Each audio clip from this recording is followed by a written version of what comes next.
आप भी चाहते हैं डीजे विनय बेदर्दी डीजे रीमिक्स सुनने के लिए तो लाल बटन दबाना ना भूले और चैनल को सब्सक्राइब करना ना भूले। Presented by SS Films Motihari।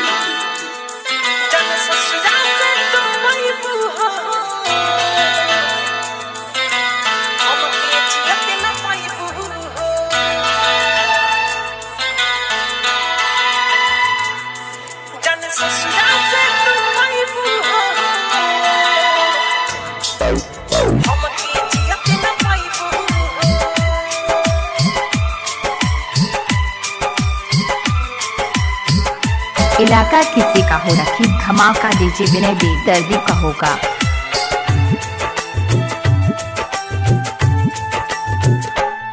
मांग से नुहरा सजैबू घर पिया हवा के जैबू। हाँ मांग से नुहरा सजैबू घर पिया हवा के जैबू। रानी जियते मुआइबू जाने ससुरा से तू आइबू।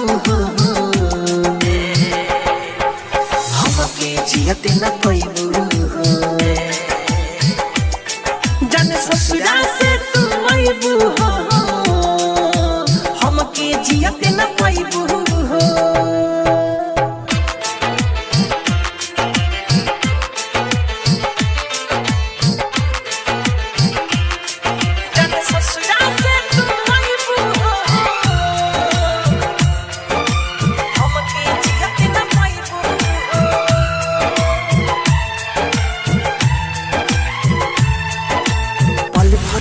बचपन के साथ छूटल हंसत खेलत दुनिया हमारा लूटल।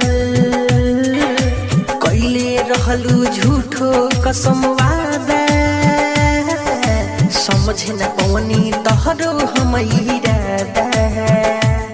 प्यार तू ही तो सिखवलू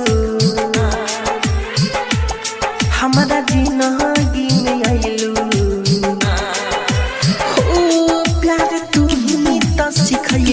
हमारा जिंदगी में आइलू दूरी हमारा से भइलू। जाने ससुरा से तू आइबू। हमके जियते न पाइबू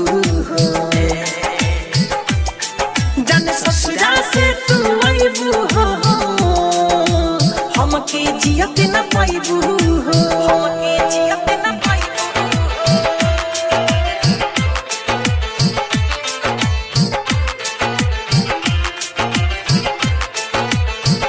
इलाका किसी का हो रखी धमाका डीजे विनय बेदर्दी का होगा।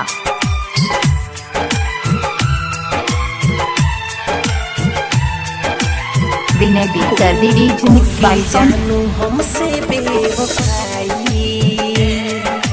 दूसरा संगे कइलू तू सहगाई। राइटर अजित कैसे जी पाई जान हो सौरभेश्वरियानु जहर पीही मिठू मारह सलो रोई। जब विदाई तुहरे हुई हो मिठू मारह सलो रोई। जब विदाई तुहरे हुई रानी ठीक नहीं कहलू जाने ससुरा से तू आइबू। जियते न पाइबू जाने ससुरा से तू आइबू। हमके जियते न पाइबू। विनय बेदर्दी डीजे मिक्स बाय सोन।